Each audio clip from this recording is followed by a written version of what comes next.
बोलिए राधे राधे शाम गाएंगे, श्री राधे राधे गाएंगे, शाम शाम गाएंगे, राधे राधे गाएंगे, शाम शाम गाएंगे। जय राधे श्री श्याम, जय राधे श्री श्याम, जय राधे श्री श्याम, जय राधे श्री श्याम। वृंदावन जाएंगे ना राधा रमन जी के पास, तो एक नाम बोलना है, हाथ आगे क्या बोलना है? राधे राधे गाएंगे, शाम शाम गाएंगे, ओ राधे राधे गाएंगे, शाम शाम गाएंगे, श्री राधे राधे गाएंगे, शाम शाम गाएंगे। जय राधे श्री श्याम, जय राधे श्री श्याम, जय राधे श्री श्याम, जय राधे श्री श्याम। ओ वृंदावन में कुंज भवन में राधे राधे श्याम, ओ वृंदावन में कुंज भवन में राधे राधे श्याम। देखिए जब राधे राधे बोलते हैं स्वयं ठाकुर जी विनती करते हैं का कुंज भवनों में सेवा कुंज में, ये हाथ आगे प्रेम से, वृंदावन में कुंज भवन में राधे राधे श्याम, वृंदावन में कुंज भवन में राधे राधे श्याम, वृंदावन में कुंज भवन में राधे राधे श्याम, वृंदावन में कुंज भवन में राधे राधे श्याम, ओ वृंदावन में कुंज भवन में राधे राधे श्याम, वृंदावन में कुंज भवन में राधे राधे श्याम। ओ राधे राधे गाएंगे, शाम शाम गाएंगे, राधे राधे गाएंगे, शाम शाम गाएंगे, श्री राधे राधे गाएंगे, शाम शाम गाएंगे, राधे राधे गाएंगे, शाम शाम गाएंगे। ओ जय राधे श्री श्याम, जय राधे श्री श्याम, जय राधे वृंदावन बिहारी लाल की, जय राधे श्री श्याम। राधे जय राधे बरसाने वाली राधे, राधे जय राधे बरसाने वाली राधे, राधे श्री राधे बरसाने वाली राधे, राधे श्री राधे बरसाने वाली राधे। बोले राधा रानी की, राधे श्री राधे बरसाने वाली राधे, राधे श्री राधे बरसाने वाली राधे, जय राधे श्री राधे बरसाने वाली राधे, राधे श्री राधे बरसाने वाली राधे, बरसाने वाली राधे। राधे श्री राधे।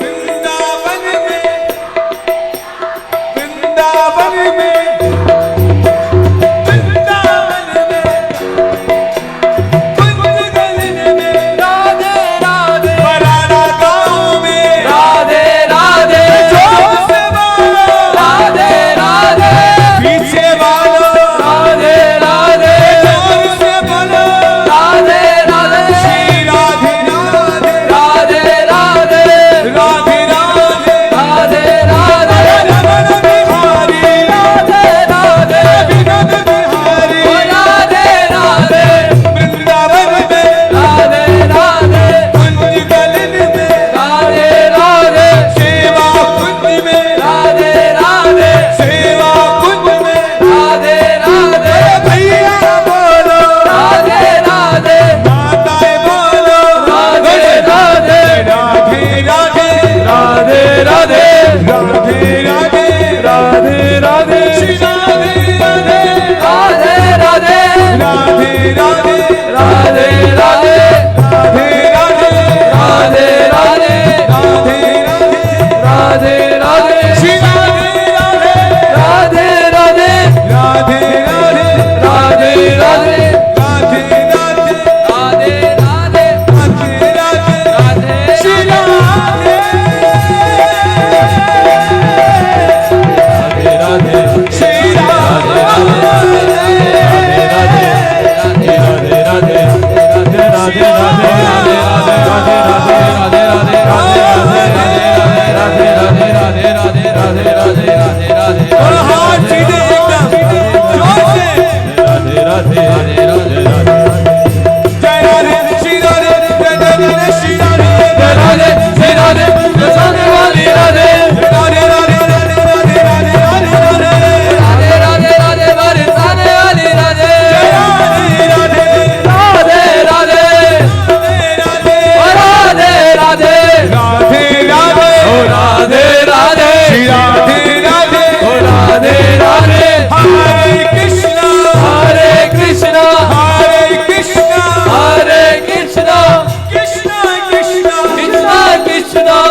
हाथ नीचे ऐसे बोला हरे कृष्णा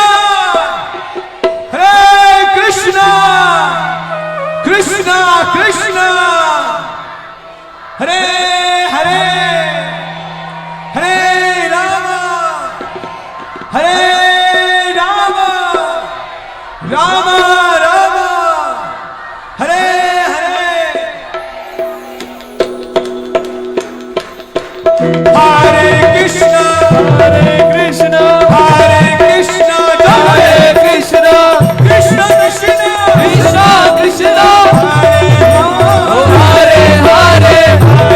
हरे हरे राम हरे राम राम राम हरे हरे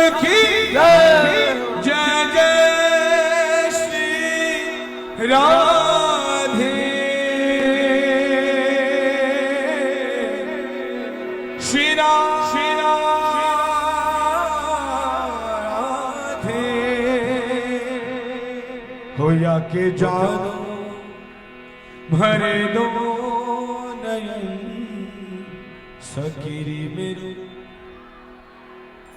ये नाम भूलना नहीं, ठीक है? वृंदावन जाए तो दर्शन शुरू करके आना।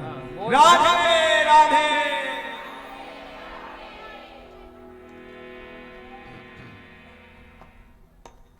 बोलो वृंदावन बिहारी लाल की। आनंद आया तो इनके लिए एक ताली बजाओ।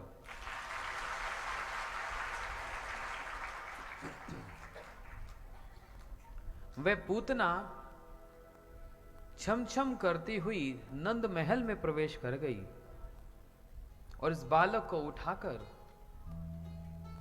पलने में रखे उस बालक को उठाकर गोद में रखा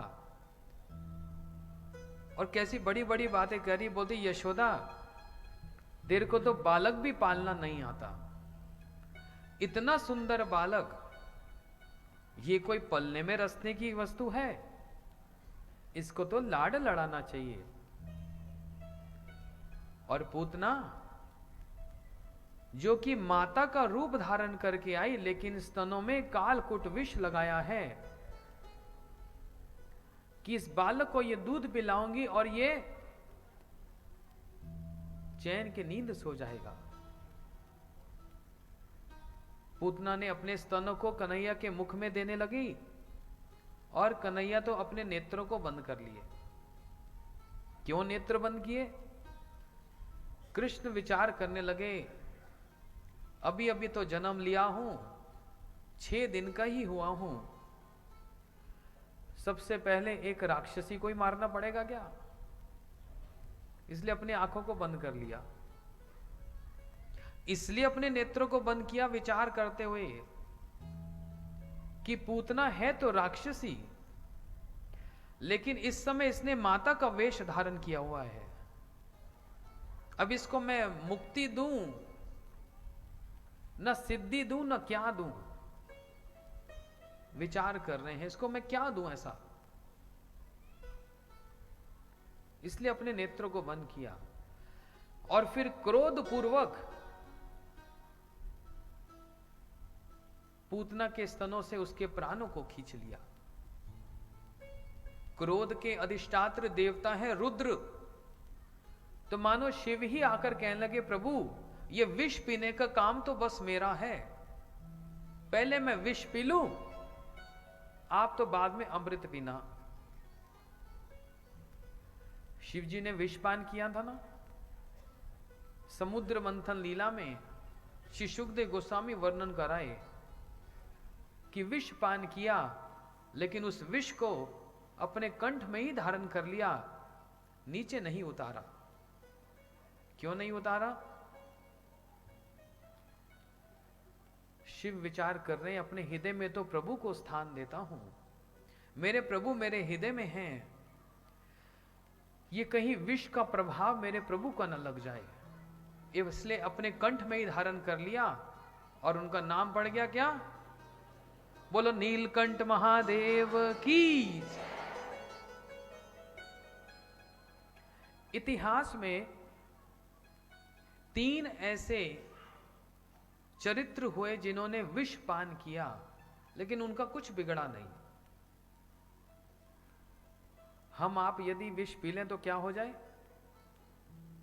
क्या हो जाएगा? सत्य हो जाएगा। क्या सत्य हो जाएगा? हाँ, सबको पता है, जो बोलते हुए डर रहे हैं सब,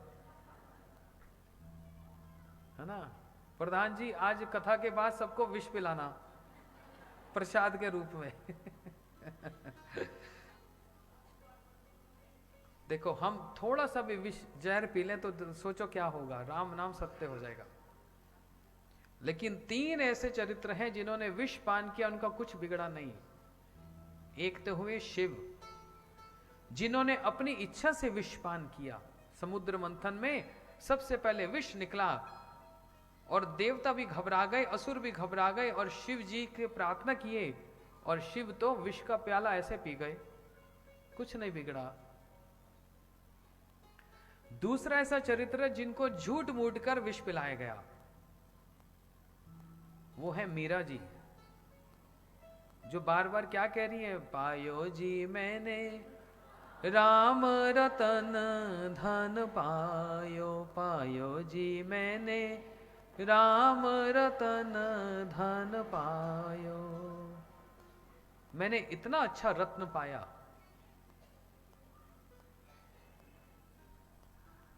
लोग तो कहते हैं मैंने तो अपनी मैरिज एनिवर्सरी में 9 लखा हार पायो। इससे बड़ा रत्न और क्या हो सकता है? पति जी ने इतना परिश्रम करके पैसा कमाकर तो पायो जी मैंने 9 लखा हार पायो। लेकिन एक बात सुन लो ध्यान से सुनना। एक माता थी, अब तो नहीं रही, शरीर छोड़ दिया। उनके गले में 50 लाख का एक हीरो का हार सब समय रहता था। उसको उससे बड़ी आसक्ति थी। घर में भी पहन के रहती, बाहर जाती तो भी पहन के रहती, बड़ी आसक्ति थी उससे। लेकिन जब उसकी तबीयत खराब हुई, अस्वस्थ हो गई और अब ऐसी स्थिति हो गई कि कभी भी प्राण छोड़ सकती है, उसको जब डॉक्टर नर्सें जब ऑपरेशन कराने के लिए आईसीयू में ले जा रही थी, तो अपने बेटे को बुलाकर कहने लगी, बेटा ये सारा जीवन मैंने अपने गले में रखा, मेरे को बड़ा अच्छा लगता था, इसको उतार दे और इसकी जगह पर ये तुलसी की जो माला है ना वो पहना दे। बोलते माता वो क्यों? बोलते क्योंकि मरते समय यदि किसी की मुंह में तुलसी हो या किसी के गले में तुलसी की माला हो तो उसको उच्च गति प्राप्त होती है।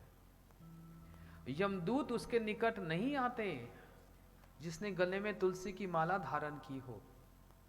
जो वैष्णव होते हैं वो सदैव गले में, कंठ में तुलसी की माला को धारण करते हैं।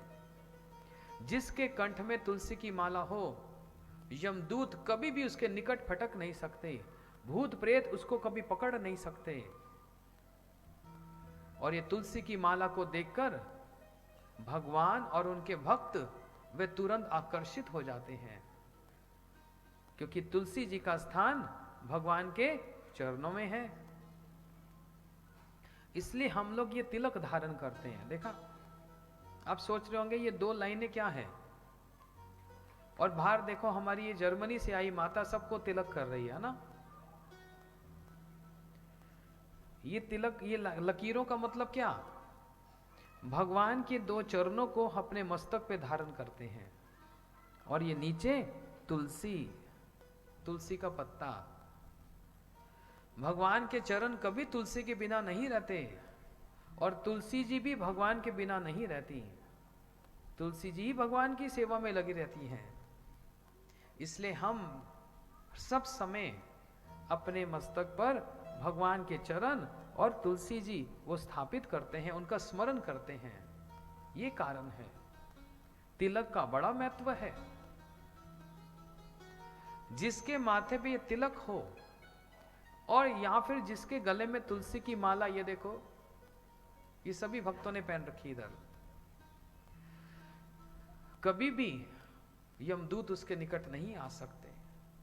कभी भी भगवान का आकर्षण हो जाता है।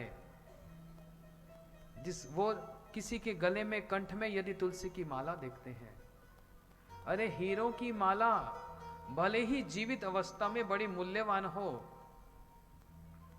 लेकिन अगर कोई मर जाए, उसके शव पर हीरो की माला पहनाई जाए, कोई शोभा देगी? उसका कोई मूल्य नहीं रह जाता। उस माता ने कहा, ये 50 लाख के हीरो की माला उस समय की खरीदी हुई, इसको उतार दे बेटा और तुलसी की माला पहना दे, क्योंकि अब तो मैं प्राण त्याग रही हूं। कहां तो 50 लाख की माला, और कहां ये 50 रुपए की माला। तो मरते समय कौन सी उपयोगी होगी? तुलसी की माला। मुंह में गंगा जल और तुलसी अर्पण किया जाता है, जिससे उच्च गति को प्राप्त हो, अगले आने वाला जन्म अच्छा प्राप्त हो। इसलिए इसका बड़ा महत्व है। तुलसी जी का बड़ा महत्व है।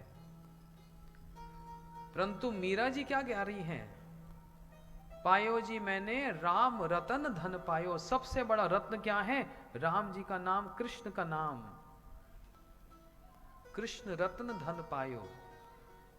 और मीरा जी कृष्ण कृष्ण कृष्ण गोपाल, मेरे गिरधर गोपाल, मेरे गिरधर गोपाल गाती हुई हैं। बाजार में, कूचों में साधारण लोगों के साथ नृत्य करती हैं। पति को सहन हुआ नहीं और उन्होंने विष ला कर दिया। मीरा से ये कहा कि मीरा, ये भगवान का चरणामृत है। और मीरा जी, ओहो कृष्ण का चरणामृत, ओ मेरे कृष्ण का चरणामृत, ओ मेरे कृष्ण का चरणामृत, तुरंत पी गई। तो मीरा जी को कुछ हुआ? 500 साल पुरानी बात है, बस, ज्यादा नहीं। कुछ नहीं हुआ, विष पीकर भी कुछ नहीं हुआ। और तीसरे हैं प्रहलाद जी, जिनको हिरण्यकशिपु ने अपने सिपाहियों से कहकर जानबूझकर विष पिलाया गया। प्रहलाद जी का भी कुछ बिगड़ा नहीं। इन 3 व्यक्तियों का कुछ नहीं बिगड़ा, और हम पी जाए तो अभी मर जाएं। इन तीनों का क्यों नहीं बिगड़ा? इन तीनों में एक चीज समानता है। वो क्या? ये तीनों ही भगवान का नाम करते हैं। प्रहलाद जी सब समय भगवान का स्मरण करते हैं। मीरा जी गिरधर गोपाल कृष्ण नाम करती हैं। और शिव तो रुद्राक्ष की माला पर सब समय भगवान के नाम का जप करते हैं। शिव पार्वती जी को भागवत जी की कथा सुनाती हैं। और जब इनकी कथा पूर्ण हो जाए तो पार्वती जी से कहती हैं, पार्वती अब तुम कथा सुनाओ। तब शिव कथा सुनते हैं। देखो, ये नाम का इतना बल, इतना पराक्रम कि इन तीनों का कुछ बिगड़ा नहीं। इसलिए क्रोध के अधिष्ठात्र देवता हैं शिव। वही आकर कहने लगे कि देखो हे भगवान, मैं ही आकर ये विष पान करता हूं। इसलिए कृष्ण क्रोध पूर्वक पूतना के स्तनों से ही उसके प्राणों को जो निकाल लिए। पूतना कहने लगी, छोड़ दे बालक, छोड़ दे, छोड़ दे, मेरे प्राण जा रहे हैं, मेरे प्राण जा रहे हैं। कृष्ण हंसकर कहने लगे, यही तो मेरा बड़ा जटिल स्वभाव है। मैं पहले तो इतनी जल्दी किसी को पकड़ता नहीं हूं, और फिर अगर किसी को पकड़ता हूं तो फिर छोड़ता नहीं हूं। अब तेरे को छोड़ूंगा नहीं। 6 दिन के बालक ने, सोचो 6 दिन का बालक कितना होता है। 6 दिन के बालक कृष्ण ने 10,000 हाथियों के बल वाली पूतना को मार दिया। अहो बकियम स्तन काल कूटम जिगा सपया पिय साध्वी लेवे गति दात्री उचितम ततो अन्यम कम व दयालुम शरणम व्रजेना। बोलते भगवान से बढ़कर और कौन दयालु हो सकता है, जिन्होंने राक्षसी पूतना को मार तो दिया लेकिन उच्च गति प्रदान की, धाई, अपनी धाई की गति प्रदान की अपने धाम गोलोक में। सिर्फ इस बात पर कि पूतना तू माता का वेश धारण करके आई है, बस ऊपर से वेश माता का है, अंदर तो स्वरूप राक्षसी का है। बस उस वेश को देखकर ही भगवान ने पूतना को इतनी ऊंची गति प्रदान कर दी, धाई बना दिया अपने धाम गोलोक वृंदावन में। कम व दयालुम शरणम व्रजेना। बोलते इससे बढ़कर श्री भगवान श्री कृष्ण से बढ़कर और दयालु कौन होगा, और कौन होगा। ऐसे दयालु हैं, करुणा निधान, करुणा सिंधु, दीन बंधु। ये कृष्ण का स्वरूप है। पूतना तो मर गई और अंदर जो राक्षसी स्वरूप वो बाहर निकल आया। धड़ाम करके 7 कोस लंबी पूतना जो गिरी, सारे ब्रजवासी तो घबरा गए और पूतना के वक्षस्थल पर कृष्ण किलकारियां मार रहे हैं। यशोदा मैया तो देख ही नहीं पाई और यशोदा मैया तो मूर्छित होकर गिर पड़ी। इतने में नंद बाबा मथुरा से आए और ब्रजवासियों ने पूतना के टुकड़े टुकड़े कर दिए और टुकड़े टुकड़े करके उसको जला दिया। भैया जलाया क्यों? बोलते हैं टुकड़े तो कर दिए, फिर अगर जुड़ गई तो इसको इसलिए जला दो। जैसी पूतना को जलाया उसके अंदर से अगरू की सुगंधी निकलने लगी। ये तो राक्षसी, इसके अंदर अगरू की सुगंधी कहां से आ गई? बोलते क्योंकि श्री कृष्ण ने इसको स्पर्श कर दिया था और भगवान के स्पर्श करने से अपने गुणों को, अगुरु की सुगंधी उसके हृदय से प्रकट कराई। इसलिए भगवान से बढ़कर और कौन दयालु होगा। हम उनके चरणों में अपराध करते हैं और भगवान अपनी भक्ति को हमको प्रदान करते हैं। कम व दयालुम शरणम व्रजेना। बोलो कृष्ण कन्हैया लाल की। थोड़ा धीरे हो रहा है। बोलो कृष्ण कन्हैया लाल। हाँ, वो पीछे वाले है कह रहे हैं, जय नहीं कह रहे। बोलो कृष्ण कन्हैया लाल की। हाथ ऊपर करके और ऊंचा करके, कृष्ण कन्हैया लाल की। अब जय हुई, नहीं तो है हो रही थी। जैसे कन्हैया थोड़े से बड़े हुए तो बालकों में नटखट नटखट स्वभाव अपने आप ही आ जाता है और कृष्ण के अंदर भी नटखट स्वभाव। इनसे बढ़कर तो नटखट आज तक कोई नहीं हुआ। गर्गाचार्य जी आए और कृष्ण बलराम का नामकरण संस्कार कर दिए। कहने लगे आसन वर्ण स्त्रोही यस्या घृणितम अनुयुगंतनुम शुक्ल रक्त तथा पीतम इदानिम कृष्णतम गता। नामकरण कर दिया। एक का नाम कृष्ण और एक का नाम बलदेव। लेकिन यशोदा मैया जैसे घरों में दूसरे नाम से पुकारते हैं ना, निकनेम होता है, ऐसे यशोदा मैया कृष्ण बलराम को बुलाती कलुआ और बलुआ, कलुआ बलुआ ऐसे बुलाती, और बड़ा स्नेह, मातृ स्नेह उमड़ता। एक बार की बात क्या बताएं, गोकुल में ब्रह्मांड घाट पर श्री कृष्ण ने माटी को खा लिया। बताओ, और कुछ नहीं बचा खाने को, मिट्टी खा ली। क्यों खा ली मिट्टी? कृष्ण मन में विचार कर रहे हैं, जो भी मेरे ब्रज में आता है ब्रज धूल मिल जाए, ब्रज धूल मिल जाए, सब ब्रज धूल के लिए आते हैं। ऐसा क्या है मेरी ब्रज धूल में, मैं भी जरा चख के तो देखूं। इस उद्देश्य से कन्हैया ने उस धूल को खा लिया, और इस भावना से भी खा लिया कि मेरे उदर में, मेरे पेट में सारा विश्व ब्रह्मांड है। ब्रज की धूल खा के मैं सारे विश्व ब्रह्मांड को अभिषेक कर दूंगा, क्योंकि मेरी ब्रज धूल ये पूरे संसार में सबसे अनोखी है। साधारण भाषा में बोलता हूं, इसलिए मिट्टी खा ली, और सखाओं ने जाकर यशोदा मैया से शिकायत लगा दी। बोलती, मैया जानती हो आज कन्हैया ने माटी खा ली। यशोदा मैया के तेवर तो बिगड़ गए। बोलते, इस उद्यमी को और कुछ नहीं मिला खाने को, आने दे आज इसको। इतना बोल के सखा तो चले गए।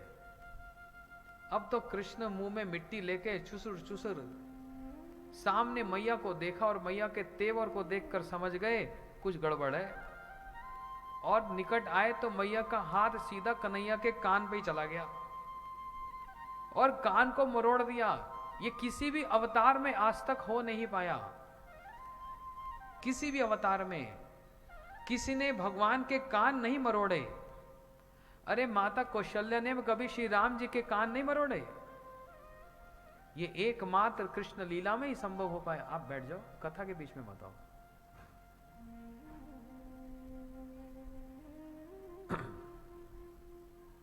आज तक कभी किसी अवतार में संभव नहीं हो पाया। ये एकमात्र कृष्ण लीला में ही संभव हुआ कि यशोदा मैया ने कन्हैया के कान को मरोड़ दिया, क्योंकि मैया मानती ही नहीं है कृष्ण भगवान है, मानती ही नहीं है। क्या मानती है? ये मेरा अपना ही पुत्र है, ये तो मेरा लाला है, इसको तो कुछ भी नहीं पता। और मैया कहने लगी, क्यों रे कन्हैया, मैं सुना आज तूने मिट्टी खाई। अब मुंह में मिट्टी है, कैसे बोले? कहते हैं सच्ची सच्ची बोल, तूने मिट्टी खाई? तो मुंह क्यों नहीं खोलता? बोलते हैं तो कन्हैया ने सोचा ऐसे ऊहू करूंगा तो मैया समझ जाएगी झूठ बोल रहा है। तो बड़े विश्वास से अगर कह दूं कि मैया मैंने मिट्टी नहीं खाई, तेरे को विश्वास नहीं, मेरा मुंह खोल के देख ले, तब तो मैया कह देगी हाँ हाँ बालक सही कह रहा है। तो यहां मिट्टी को थोड़ा सा छुपाया और जोर से कह दिया कि मैया तेरे को किसने कह दी मैंने मट्टी खाई? मैं तो कोई मट्टी नहीं खाई। नाहम भक्षितम अम्बा सर्व मिथ्या विष्णसिना यदि सत्यग्रही समक्ष पश्च में मुखम। मैया मैंने माटी नहीं खाई, तेरे को विश्वास नहीं तो मेरा मुंह खोल के देख ले। और मैया ने कह दिया हाँ दिखा जरा मुंह खोलकर। सोचे ले आज तो फंस गए, अब तो पिटाई होगी, अच्छी खासी पिटाई हो जाएगी। कन्या ने विचार किया यदि मैंने मुंह खोला और मेरे मुंह में मैया ने मट्टी देख ली तो आज तो मैया बहुत छड़ी लेकर पिटाई करेगी। तो साथ साथ अब पूछ ही लिया तेरे को किसने कहा कि मैंने मिट्टी खाई? तेरे सखा आकर बोल गए तूने मिट्टी खाई। मैया इन सखाओं की बात पे मत जाइयो, एक नंबर के झूठे हैं झूठे। मैया कहने लगी तू ही तो सच्चा है। भैया मैं तो कभी झूठ बोलता ही ना हूं।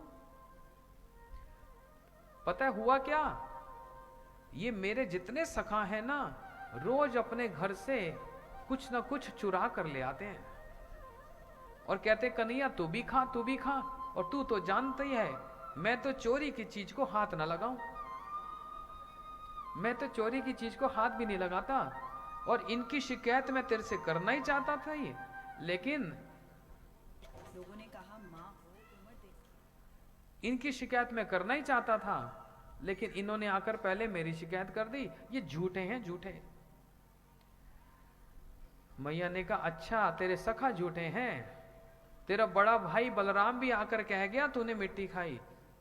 मैया इस दाऊ की बात पे तो बिल्कुल मत जाइयो, ये ऊपर से जो गोरा गोरा है ना, अंदर से पूरा कारो कारो है, और मैं जो ऊपर से कारो कारो हूं ना, अंदर से पूरा गोरो गोरो हूं। मैया ने कहा ये क्या काला गोरा लगा रखा है? तो कृष्ण ये कहना चाह रहे हैं कि मैया बलराम ऊपर से गोरा है ना, अंदर से पूरा काला है, मतलब मुझ काले को ही आपको बसा हृदय में बसा के रखता है, और मैं जो काला काला हूं ना, अंदर से गोरा गोरा हूं, मतलब अंदर में गोरी को बसा के रखता हूं। कौन है गोरी? कौन है? राधा रानी को बसा कर रखता हूं। बोलो श्री राधा रानी की। मैया ने कहा तू मुंह खोल के दिखा। कन्हैया जैसे मुंह खोलने लगे, कन्हैया की शक्ति ने विचार किया कि आज यदि कन्हैया ने प्रभु ने मुंह खोल लिया और मैया ने माटी देख ली, तो आज तो पिटाई हो जानी। आज मैया को विश्वास दिलाई दूं कि ये साधारण नहीं है, ये ईश्वर है, ये भगवान है। इसलिए कन्हैया ने जैसे ही मुंह खोला, मैया ने क्या देखा? अनंत कोटि विश्व ब्रह्मांड कन्हैया के मुख में चल रहे हैं, करोड़ों करोड़ों ब्रह्मांड कन्हैया के मुख में, और मैया ये भी देख रही कि मैं भी उनके मुख में हूं। ये देखकर यशोदा मैया तो मूर्छित होकर गिर पड़ी। विश्वास नहीं किया कि ये कन्हैया में भगवान है, ये विश्वास नहीं, लेकिन बेहोश होकर गिर पड़ी, मूर्छित होकर गिर पड़ी। और कन्हैया ने उसी समय अपनी लीला शक्ति को कहा तू भाग जा यहां से, तू क्यों बीच में आई? तू और मेरे मैया के बीच में क्यों आती है? तू यहां से चली जा। अपनी ऐश्वर्य शक्ति को भगवान ने भगवा दिया, और यशोदा मैया को हिला हिलाकर, अरे मैया उठ, अरे मैया उठ, क्या हो गया तेरे को? यशोदा मैया उठी, बोलते कन्हैया मैं तेरे मुंह में क्या देख रही थी? बोलते मैया मेरे मुंह में तो कछू ना है। नहीं नहीं, मैंने कुछ देखा तेरे मुंह में, तेरे को कोई अलाय बलाय लग गई, मुझे लगता है तेरे अंदर पूतना घुस गई फिर से। कन्हैया हा हा करके दौड़ते दौड़ते अपने सखों के साथ खेलने चले गए। ऐसे करके मैया के हृदय को और ब्रजवासियों के जितनी माताएं हैं उनके मन को चुराते हैं। ऐसे ये नटखट नटखट लीला को करते हैं। इसलिए जो ये कार्य करें इनकी सब समय जय जयकार होती है। ये अगर माखन चोरी करें तो बोलते हैं वृंदावन में क्या? बोलो माखन चोर भगवान की। लो भगवान भी चोर हो गया। और कोई बड़ी चोरी करे तो अच्छी बात है, माखन की चोरी करता है तो एक बार जोर से बोलो माखन चोर भगवान की। अब माखन चोरी की कथा सुनोगे? हाँ, बड़ी अच्छी कथा है। एक बार क्या हुआ, रोज यशोदा मैया के यहां पर उलाने आते। यशोदा तेरा बालक घर में आकर माखन की चोरी करता है, और मैया तो सुनकर कह देती है चुप करो, हमारे घर में माखन की कमी जो तेरे घर में आके चोरी करेगा? इतना माखन भरा पड़ा है, 9 लाख गाय हैं घर में। अरे यशोदा तू विश्वास ही ना करती। तो यशोदा मैया ने कहा तुम लोगों का ही दोष है, माखन को अंधेरे वाले कमरे में रखा करो, अंधकार वाले कमरे में, जहां पर कृष्ण देख ही ना पाए, कन्हैया देख ही ना पाए कि माखन कहां है। तो गोपियों ने कहा मैया यशोदा वो भी करके देख लिया, इसमें तेरा भी एक दोष है। तो यशोदा कहने लगी लो अब हमारा दोष निकालोगी? हमारा क्या दोष है? बोलते तुम कन्हैया को जो सुंदर सुंदर कान के कुंडल पहना देती हो ना, जो सुंदर सुंदर मोतियों की माला पहना देती हो ना, जो कमर में किंकनी बांध देती हो ना, हाथ में जो कड़वे, चरणों में नुपुर और इनमें हीरे मोती लगे होते हैं ना, वो अंधेरे वाले कमरे में जैसे जाता है अपने आप ही उजाला हो जाता है। तो हमको लगता है तू भी मिली हुई है यशोदा, तू भी कन्हैया के साथ मिली हुई है, तो दोनों मिलकर माखन चोरी करते हो। मैया ने कहा अब ज्यादा बोलोगी तो तुमको पकड़ लूंगी। अच्छा एक काम किया करो, माखन को ऊंचा रख दिया करो, उसका हाथ ही नहीं जाएगा। बोलती है सो भी करके देख लिया, ये इतना उद्यमी है, इतना चतुर है, सखाओं को तो बनाता है घोड़ा, उसके ऊपर चढ़ जाता है और माखन को पकड़ लेता है। तो मैया ने कहा और ऊंचा कर दिया करो। बोलते वो भी करके देख लिया। ये अपने साथ लठिया को लाता है और एक मारता है नीचे से, सारा माखन बहने लगता है। अरे स्वयं खाए तो अच्छा, सखों को भी खिलाए और अपने बंदरों को भी खिलाता है। रामलीला में वानरों ने श्री राम जी की बहुत सेवा की, तो भगवान भी विचार कर रहे हैं, हे वानरों, लंका जल गई, तुम्हारे मुंह काले हो गए, अब मैं भी माखन रगड़ रगड़ के मुंह गोरा कर दूंगा, इतना माखन खिलाऊंगा। यशोदा मैया कहने लगी देखो ऐसे तुम्हारी बात नहीं मानूंगी, एक दिन रंगे हाथ पकड़ के लाओगे तो मानूंगी, रंगे हाथ पकड़ के लाओ कन्हैया को तब मानूंगी। तब सबने विचार किया ओहो ये तो आसान हो जाएगा, अब देख यशोदा कल ही पकड़ के लाऊंगी, है ना। अगले दिन कन्हैया एक गोपी के घर में गए और इस गोपी का नाम भी पता क्या है, एक बार जिसके पीछे लग जाए ना पूरा पीछे लग जाते हैं। वृंदावन में गोकुल में एक गोपी जिसका नाम है प्रभावती। अब भैया किसी का है तो ना, यहाँ कोई प्रभावती तो ना है। कन्हैया तो इसके पीछे लग गए, इसके घर में गए और माखन की चोरी कर रहे हैं, बंदरों को भी खिला रहे हैं। बड़ी सुंदर कथा है, ध्यान से सुनना। बंदरों को भी खिला रहे हैं, सखों को भी खिला रहे हैं। अच्छा सखाओं को बंदरों को साथ लेके क्यों जाते हैं, क्यों जाते हैं जानते हो? बोलते अगर पकड़ा गया और सखा साथ में होंगे तो पिटाई बट जाएगी, नहीं तो अकेले मेरे को ही पड़ेगी, इतने चालाक हैं। और बंदरों को क्यों बोलते, जब कोई आहट होगी तो सबसे पहले बंदर ही हलचल करता है, पता लग जाएगा कोई आ रही है। पूरी टीम को साथ लेके जाते हैं, पूरे दल बल के साथ, और माखन की चोरी कर रहे हैं। प्रभावती आई और पकड़ लिया कन्हैया का हाथ यूं, क्यों रे छोरा, तेरी मां को कभी विश्वास नहीं होता तू माखन की चोरी करता है, आज तो रंगे हाथ पकड़ो। कन्हैया ने कहा अरे मैं थोड़ी ना तेरे माखन की चोरी कर रहा था, तो क्या कर रहा था? बोलते हैं प्रभावती मेरा ना बछड़ा फुदकते फुदकते आया, तेरी मटकी में घुस गया, उसको निकालने आया था।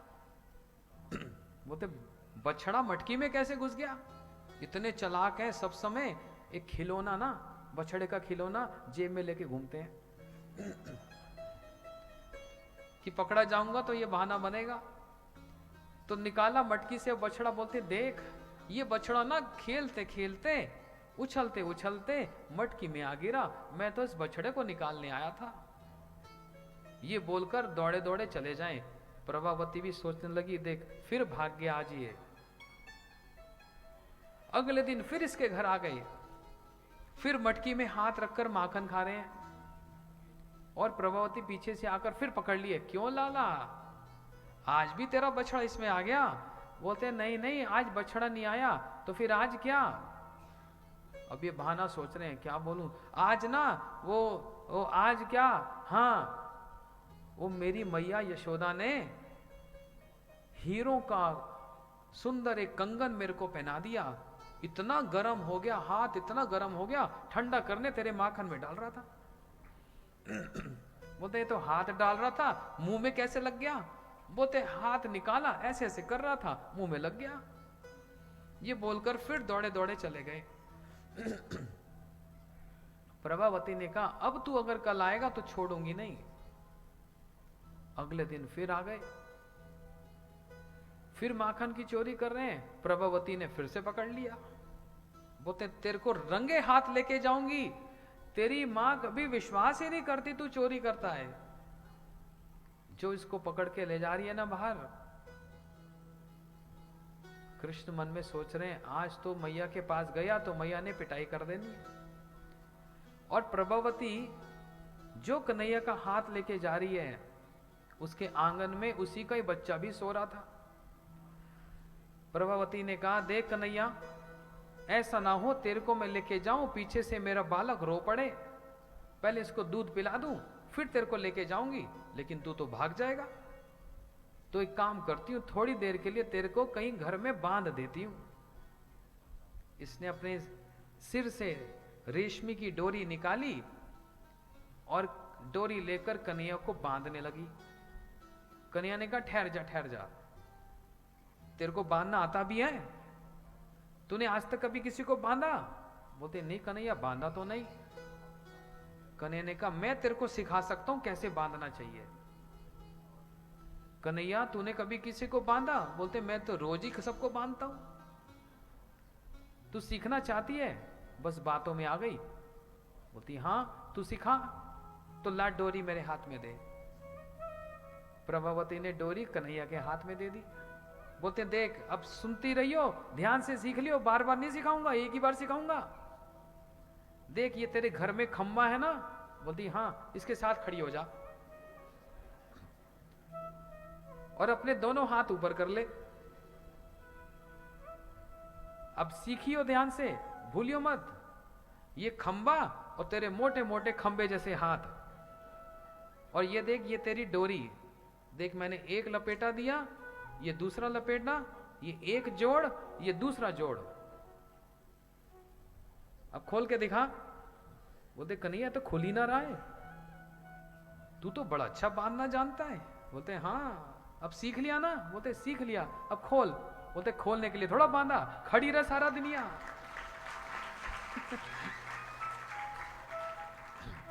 सारा दिन यही खड़ी रहे, आइए मुझको बांधने और मुझको ले जाने। और कन्हैया वो जाए और वो जाए। और पीछे से प्रभावती चिल्लाने लगी तू तो बड़ा उद्यमी हो गया, तू अगर कल आएगा तो कल तेरे को छोड़ूंगी नहीं। और कन्हैया दौड़े दौड़े कहने लगे तूने मुझको चुनौती दी है तो कल तेरे ही घर आऊंगा, हम भी पक्के चोर हैं। अब सारी रात कन्हैया को नींद ना आ रही और उधर प्रभावती को नींद नहीं आ रही। कन्हैया सोच रहे इसके घर चोरी करने नहीं गया तो नाम खराब हो जाएगा, हम तो पक्के चोर हैं, माखन चोर, नाम खराब हो जाएगा हमारा। और कैसे जाऊंगा, कौन सा षड्यंत्र रचूं। और प्रभावती भी सोच रही एक आहट होगी तो एकदम उठ जाऊंगी, सोऊंगी नहीं आज, क्योंकि ये आएगा जरूर, मेरे को पता है। कन्हैया ने सारी प्लानिंग कर ली रात रात में ही। सुबह सुबह आए ब्रह्म मुहूर्त के समय। क्या किया देखो कितने चालाक हैं। जिस घर में माखन रखा कमरे में वहां नहीं गए, उसके दूसरी उल्टी जगह पर चले गए जहां पर गैया और बछड़े बंधे थे। तो क्या किया, कन्हैया ने जाकर बछड़े को खोल दिया। अब बछड़े को खोलो तो कहां जाता है, कहां जाता है? गैया के पास। बछड़ा गया गैया के पास। प्रभावती ने सोचा आ गया, आहट सुनी ना, उद्यमी आ गया। जिस दिशा में आवाज आ रही थी बछड़े और गाय की, प्रभावती भागी तो उस दिशा में और कन्हैया गए माखन वाले कमरे में। इतने चालाक है ना।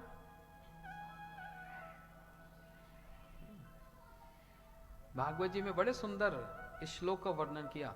वत्सन मुंचत क्वचित समय क्रोध संजात हासम। वत्सन मुंचन क्वचित समय क्रोध संजात हासम। सुबह सुबह असमय पे आकर जब गैया का दूध निकाला जाता है उसका एक समय होता है, लेकिन इन्होंने पहले से ही बछड़े को खोल दिया और बछड़ा गैया का दूध पीने लगा और प्रभावती तो फंस गई वहीं पर। और ये पीछे से जाए दूसरे कक्ष में जहां माखन रखा, वहां पर चुसुर चुसुर माखन खा रहे हैं। प्रभावती ने सोचा बछड़ा खोला किसने? अरे ये तो कृष्ण ने खोल दिया। अब दौड़ी दौड़ी गई माखन वाले कमरे में, और ये तो जो माखन खाए, पीछे से जाकर प्रभावती ने हाथ पकड़ लिया। बहुत हो गया कन्हैया, बहुत हो गया, अब तो मेरे को बांधना भी आ गया, आज तेरे को छोड़ूंगी नहीं, तेरे को मैया के पास आज अभी की अभी लेके जाऊंगी। बच्चा रोए सो रोए, मेरे को उसकी चिंता भी नहीं, आज तेरी पिटाई करवा के रहूंगी। हाथ पकड़ लिया और इतना बड़ा घूंघट ले लिया। ऐसे तो था पहले रिवाज, पूरा घूंघट ले लिया, बाहर जाना है। आंगन में इसका बच्चा सो रहा था, कन्हैया ने उसके बच्चे को चूंटी मार दी और ये तो हड़बड़ा कर उठा, आंख मल रहा है और बोल रहा है कन्हैया मेरी मैया तेरे को कहां लेके जा रही है? कन्हैया ने कहा आजा आजा, तू भी आजा, चुपचाप आजा।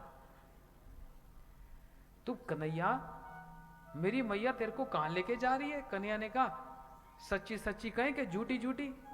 बोले झूठी का क्या काम, सच्ची बोलो। बोले तेरे को सुनकर बड़ा खराब लगेगा। अरे नहीं नहीं कन्हैया बोल तो कन्हैया ने कहा सच्ची बात तो ये लाला, तेरी मां मुझसे जितना प्यार करती है ना, तेरे से नहीं करती। बोलते वो क्यों? देख मेरा हाथ पकड़ के ले जा रही है दूसरे गांव में मेरा ब्याह करवाने। कभी तेरे ब्याह की बात सोची? बोलते कभी नहीं सोची। देख मेरा ब्याह करवाने ले जा रही है दूसरे गांव में, तू चिंता मत कर, तेरी मां तेरे से प्यार नहीं करती, मैं तो करता हूं, तू मेरे साथ साथ चलता रहे, जब मेरे ब्याह की बात पक्की होगी मैं ही तेरे ब्याह की भी कर दूंगा। साथ साथ चलता रहे, बालक साथ साथ चलता गया और जैसे कन्हैया ने देखा मेरा तो महल निकट आ गया, तो जोर से चिल्ला रहा प्रभावती, ने मोटे मोटे तेरे हाथ, मेरी पतली पतली सी कलाई, अरे दूसरा हाथ पकड़ ले, एक ही पकड़ेगी क्या? प्रभावती ने कहा हाँ चल दूसरा दे दे। उसके बालक का हाथ ही उसके हाथ में पकड़ा दिया।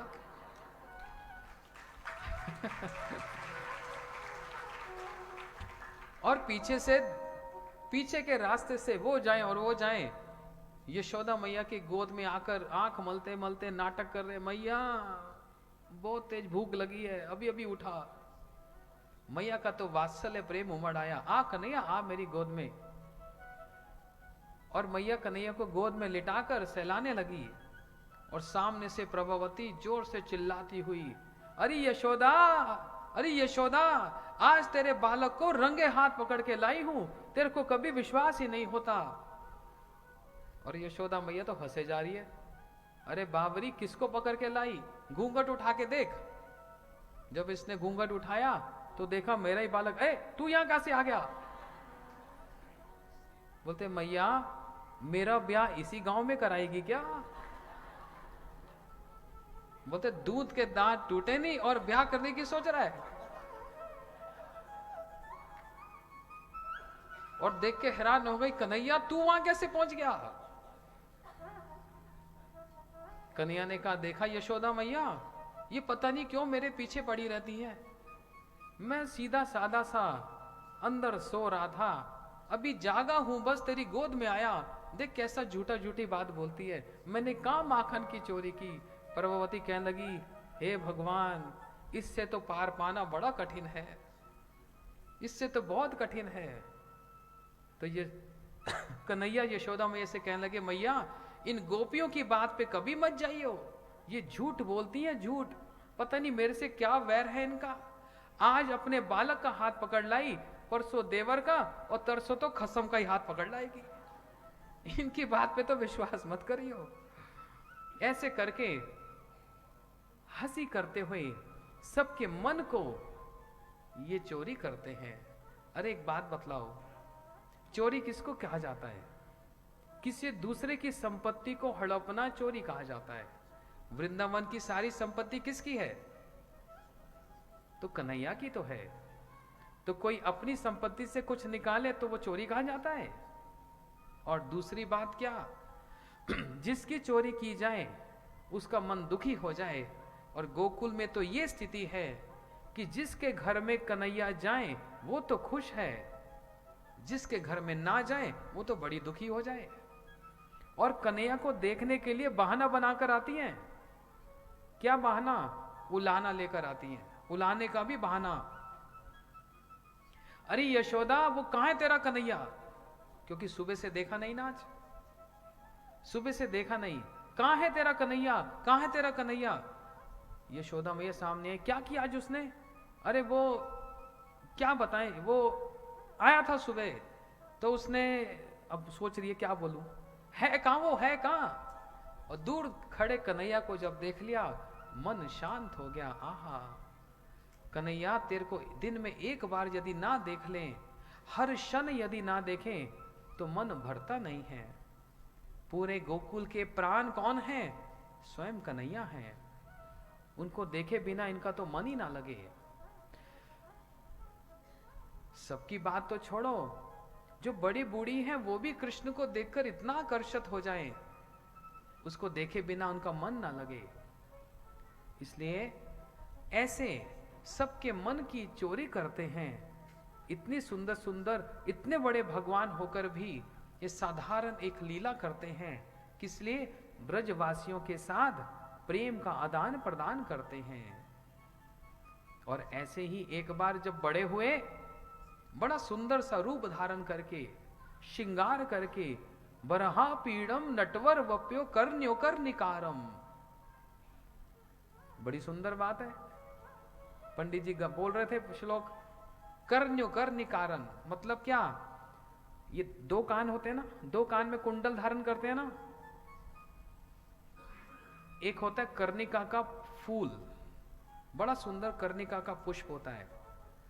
कन्हैया वो पुष्प दोनों कान में नहीं, एक कान में धारण करते हैं, दोनों में नहीं। अब वो क्यों? बलराम जी के साथ, बलदेव जी के साथ चलते हैं, साथ में गैया भी हैं, और कान में एक कान में पुष्प धारण करते हैं। अगर इसमें धारण किया, इसका मतलब क्या? राधा जी को और गोपियों को ये बतलाने के लिए कि आज हम इस दिशा में मिलेंगे। अब साथ में बड़े भैया बलराम जी चल रहे हैं, कैसे बोले? यदि इस कान में धारण करें तो इसका मतलब आज हम इस दिशा में मिलेंगे। ऐसे करके इंगित देकर राधा जी को और समस्त गोपियों को रास करने के लिए, हाँ, उनको इंगित देकर कि इस दिशा में, कि इस दिशा में, कर्ण्यो कर्णिकारम। और गले में क्या धारण करते हैं? वैजंतीश्च मालम, वैजंती माला धारण करते हैं। वैजंती माला का मतलब क्या? 5 अलग अलग रंगों के फूलों से जो माला गुथी हो उसको वैजंती माला कहते हैं। 5 अलग अलग रंग, और वो माला घुटनों तक लंबी हो उसको कहते हैं वैजंती माला। ये 5 अलग अलग पुष्पों का मतलब क्या? बोलते 5 अलग अलग भक्त वृंदावन के, कोई शांत, कोई दास, कोई सखा, कोई वात्सल्य, और फिर वृंदावन की गोपियां। ये 5 अलग अलग भक्तों को अपने कंठ में जो धारण करें, वैजंती समालम। और रंध्या वेणुधर सुधया, होठों पे वंशी को धारण करें।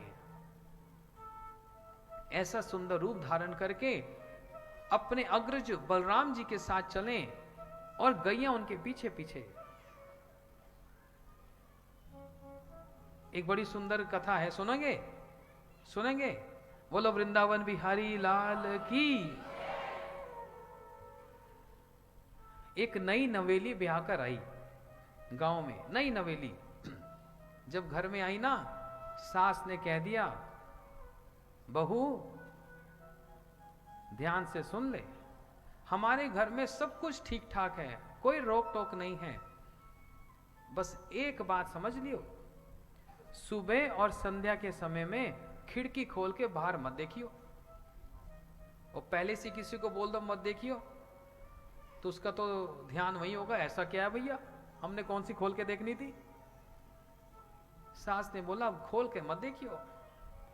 ये बहू ने भी सोचा अच्छा सास ने कह दिया तो ठीक ही है, लेकिन बहू देखती है सास भी खिड़की खोल खोल के कुछ देखती है। किसको देखती है? एक दिन मैं भी देखूं। बहू ने जैसी थोड़ी सी खिड़की खोली, सामने से किसको देखा? भगवान को आते हुए देखा, सुंदर श्रृंगार किए हुए है। और जैसे कृष्ण रूप का दर्शन किया, इसका मन तो पूरा कृष्ण में लग गया। कोई साधारण पुरुष में नहीं, ये तो परम पुरुष भगवान में मन लग गया इसका, और उसका प्रेम तो भगवान से हो गया। अब तो ये अपनी सुध बुध खो बैठी, एकदम ऐसी बावरी सी बैठी रहती, उसी रूप का चिंतन करती रहती। आहा, नेत्र कैसे थे कमल के समान, हाथ कैसे थे सुंदर लालिमा से युक्त, हाँ, हस्त कमल, चरण कैसे थे, वो थे चरण कमल के समान, नाभि कैसा था, वो थे नाभि भी कमल के समान। कुंती जी ने कहा ना, नमो पंकज नाभाया, नमो पंकज मालिने, नमो पंक नेत्राय, नमस्ते पंकज आंग्रे। ऊपर से नीचे तक सारा स्वरूप ही कमल के समान सुंदर सुंदर सा। ये तो उस रूप का चिंतन करने लगती है। सास बड़ी परेशान, पता नहीं बहू को क्या हो गया, ऐसी बैठी रहती है, बातचीत भी नहीं करती। तो उसकी सखियों ने आकर कहा, बहू से कुछ काम करा, कब तक श्रृंगार करके बिठाई रखेगी, काम कराएगी तो मन लगेगा घर में। तो बहू को दे दिया जूना, ले बहू आज बर्तन साफ कर। अब बहू का मन किस में लगा है? किस में लगा है? कृष्ण में लगा। और जूना लेकर बर्तन को एक ही जगह रगड़े जा रही है, बस मन तो भगवान में लगा और उसी को रगड़े जा रही है, पूरा बर्तन ही तोड़ डाला। सास कहने लगी, पता नहीं इसको क्या हो गया। बड़ी बूढ़ी ने आकर कहा, घर में बिठाई रखती है, थोड़ा बाहर भेजा कर खुली हवा में। तो पड़ोस में किसी का बच्चा ले आई, तो बहू बच्चे के साथ खेलेगी, थोड़ा मन बहल जाएगा। बच्चा हाथ में दे दिया और एक घड़ा दे दिया, जा बहू कुएं से पानी लिया। ये तो घड़ा और बच्चा लेकर गई और बच्चे को घड़े में रखकर कुएं में फेंक रही है। कुएं में खड़ी कुछ स्त्रियां कहने लगी, अरे क्या करती है, बच्चा मारेगी क्या? पानी भर के इसके सिर पर रखा और बच्चा दिया, जा घर जा। और ये तो बस जो जाम मोड़ दे बस वहीं चलती जाती। घर आई तो सास कहने लगी, पता नहीं मेरी बहू को कौन सा भूत लग गया। तो सबने कहा, भूत नहीं, इसको नंद का पूत लग गया। नंद का पूत कौन है? जिसको नंद का पूत लग जाए उसको तो यही होता है, उसका मन सब समय कृष्ण में लग जाता है। आप न सोचना आपका लग जाएगा, घबराओ मत। क्योंकि आज एक माता ने एक प्रश्न किया, बोलते वो जो उधर बैठे हैं वो पता नहीं क्या बोलते रहते हैं। कहते हैं हम बाहर जाके बातें करते हैं, पता नहीं कौन सा मंत्र फूंकते हैं।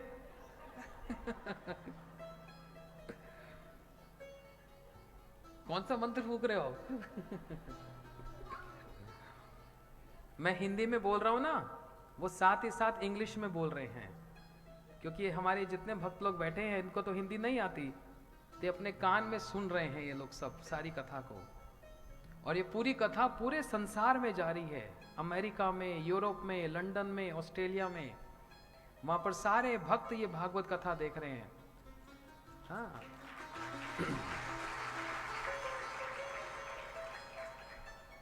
तो ये हमारे भक्त साथ ही साथ इंग्लिश में बोलते हैं, जिससे वो, इसलिए आप डरो नहीं, कोई मंत्र नहीं फूक रहा।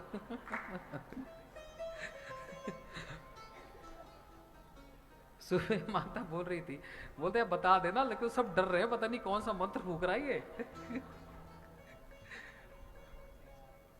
और देखो मेरे को कल भी आज भी लोगों ने मैसेज किया, फोन किया, बोलते हैं बराड़ा में बड़ी अच्छी कथा हो रही है। तो देखो आपके बराड़ा का नाम पूरे संसार में फैल गया आज।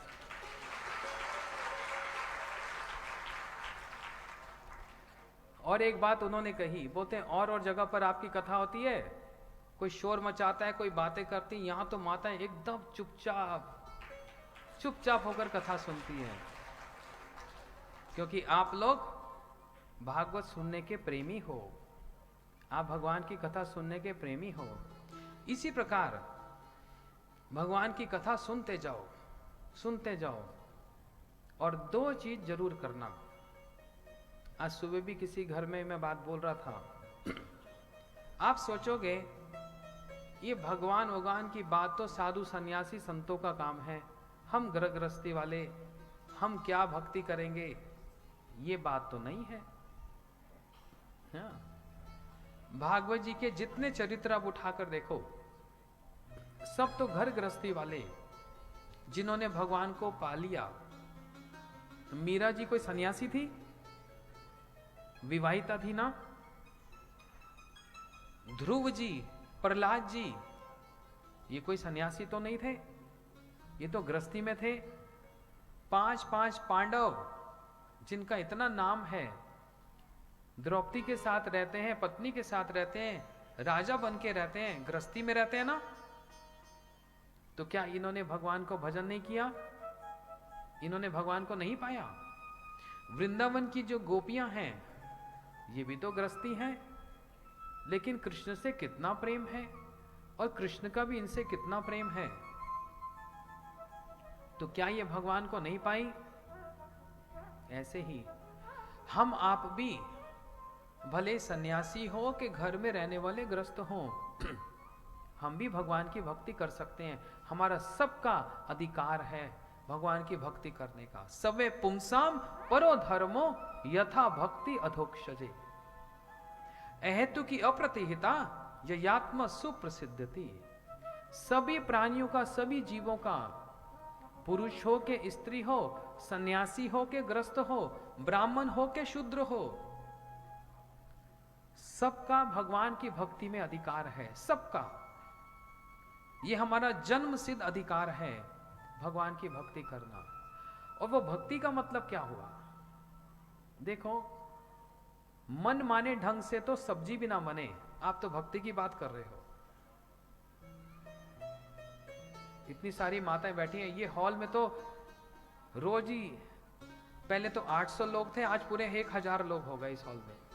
तब भी देखो और भी 500 आ सकते हैं, इतनी जगह है यहाँ पर।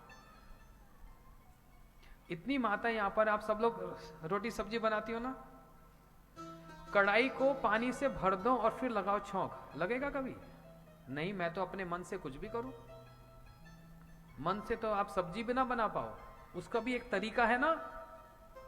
पहले तो पानी निकालना पड़ेगा, सुखाने पड़ेगा कढ़ाई को, फिर तेल, जीरा, टमाटर ये सब डालकर फिर सब्जी डाल के पानी डालना जाता है। ऐसी बनती है ना।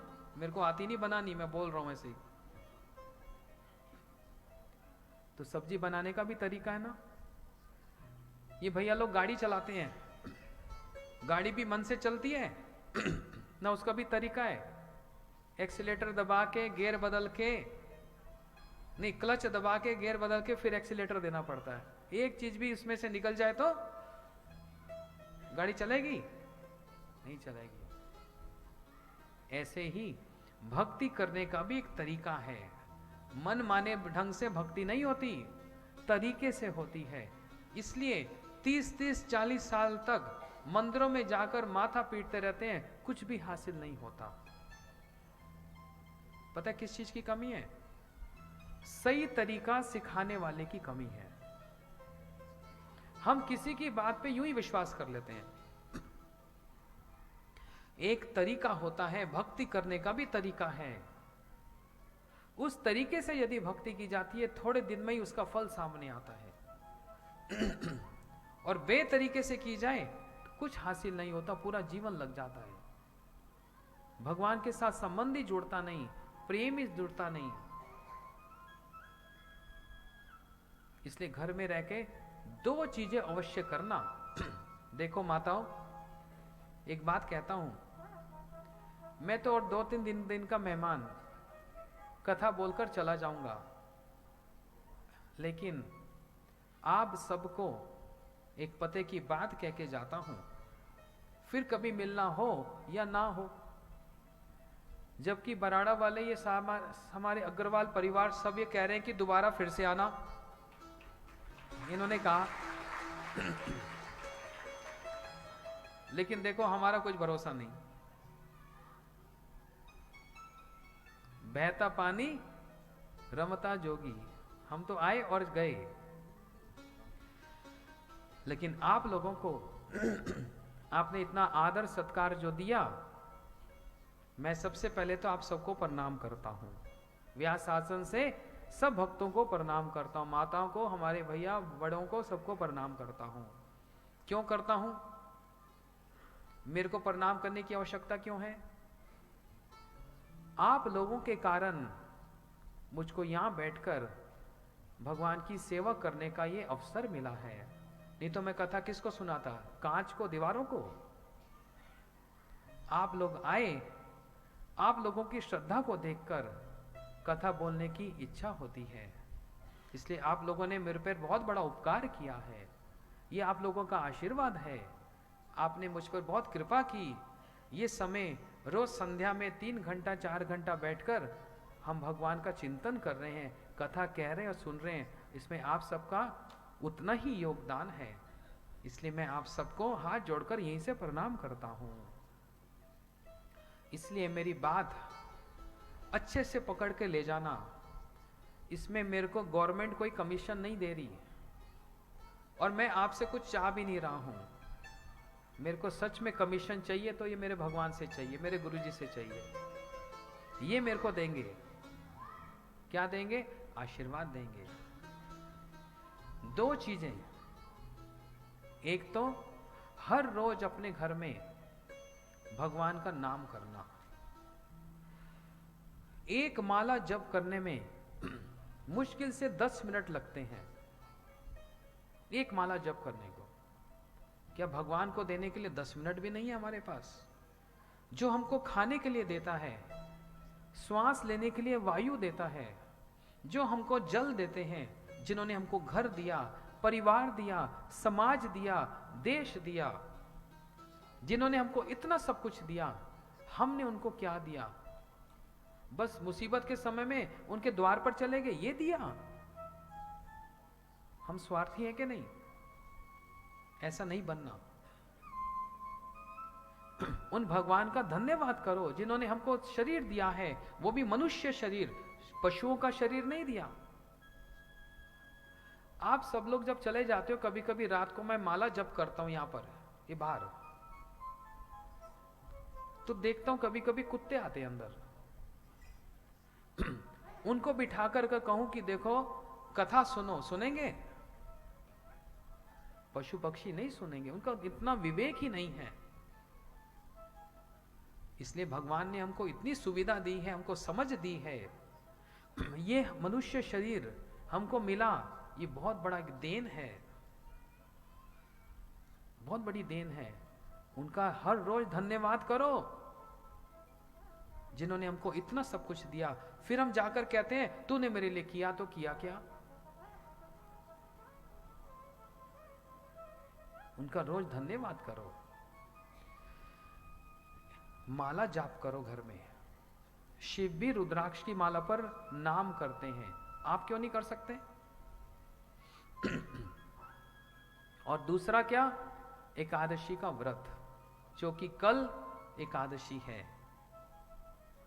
जो एकादशी का व्रत करता है वो सारे व्रतों में सबसे श्रेष्ठ है। उसके जन्म जन्म के पाप ताप ये नष्ट विनष्ट हो जाते हैं, इसकी 100% गारंटी है एकादशी का व्रत करने वाले की। सारे व्रतों में सबसे बड़ा राजा है एकादशी का व्रत। ये शास्त्र की बात कह रहा हूं। अच्छा, आप कुछ बात कहूंगा, बुरा नहीं मानना। एक ऐसा व्रत है ना जो माताएं करती हैं साल में एक बार, कौन सा है जी? सारे बोल दो। अच्छा, आप लोग ही कह रहे हो, मैं तो नहीं कह रहा। क्यों करते हैं? अरे बोल दो, एक आधा तो बोल दो। पति कितने खुश हो रहे हैं वहां बैठ के।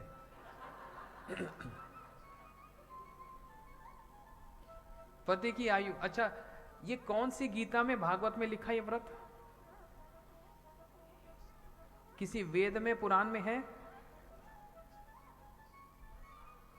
कहीं नहीं, एक रिवाज है, कर लो अच्छी बात है, एक दिन की डाइटिंग हो जाती है। डाइटिंग क्या, सुबह सुबह तो खा लेती है इतना, लेकिन किसी शास्त्र में यह वर्णन नहीं है। और दूसरी बात है, देखो आपने कहा पति की आयु के लिए, वो बेचारे हमारे मुसलमान ईसाई पति जल्दी मर जाते हैं, उनकी पत्नियां तो करती नहीं है, वो जल्दी मर जाते हैं। किसी भी शास्त्र में व्रत के बारे में नहीं लिखा। ऐसे हजारों व्रत आप लोग करते हो जिसका किसी शास्त्र में वर्णन ही नहीं है, बेकार की मेहनत है, कर लो। फिर हमको लगता है हमने व्रत किया तो कुछ हुआ नहीं है। वो व्रत करो तो शास्त्र सम्मत है, जो शास्त्रों में वर्णन किया है, जिसको बड़े बड़े अम्बरीश महाराज जैसे राजाओं ने किया है। ये व्रत सबके लिए है। 8 साल से 80 साल तक सबके लिए व्रत कंपलसरी है, अनिवार्य है। कोई चोरी करता है, किसी की हत्या करता है, भ्रूण हत्या करता है, कितने प्रकार के भी पाप करता है, सबका प्रायश्चित है। लेकिन एकादशी के दिन में जो अन्न खाता है उसका प्रायश्चित है ही नहीं है, उसका कोई प्रायश्चित नहीं है। एकादशी के दिन में जितने भी पाप हैं वो सारे अन्न में आकर बैठते हैं। अन्न का मतलब चावल नहीं होता। वो पंजाबी और साढ़े ते एकादशी चावल च अन्न बहते, चावल च पाप बहते, चावल नहीं खाने, रोटी खा सकते हैं, ऐसा कुछ भी नहीं है। अनाज, गेहूं, चावल, सब अनाज में पाप है। एकादशी के दिन में, उस दिन एकादशी के दिन में अन्न खाने का मतलब है पाप खाना। और पहले से ही हम बड़े परेशान हैं हम लोग। जबकि एकादशी के दिन में कोई व्रत यदि कर ले तो जन्म जन्म के पाप ताप विनष्ट हो जाते हैं। जिसको करना सबसे आसान, जिसका फल सबसे ऊंचा। आसान क्यों कह रहा हूं?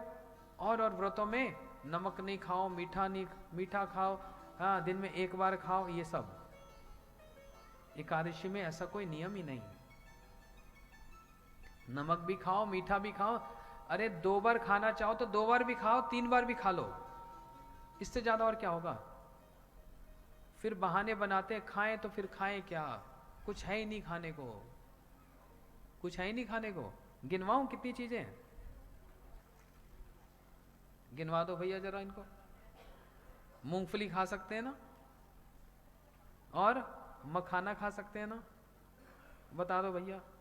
आलू की सब्जी खा सकते हैं, पनीर खा सकते हैं, दही, दूध, बनाना शेक, मैंगो शेक, काजू, बादाम, पिस्ता, खीरा, और क्या भैया, पेठे की सब्जी, दही तो बोल दिया। और एक चीज जो बच्चों को बड़ा अच्छा लगता है, जानते हो क्या है? आलू चिप्स, फ्रेंच फ्राइज। और बताऊं, मखाने की खीर। और बताऊं, फ्रूट क्रीम। और कितना खाओगे, पेट नहीं भरता?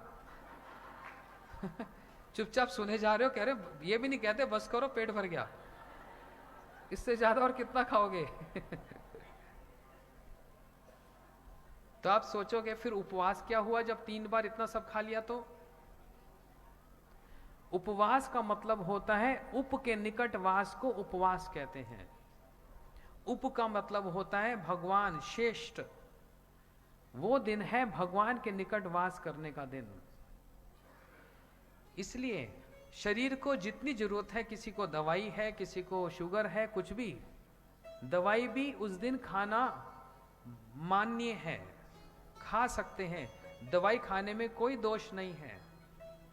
और समाज में एक अपवाद है कि जो सदवा है उनके लिए एकादशी नहीं है।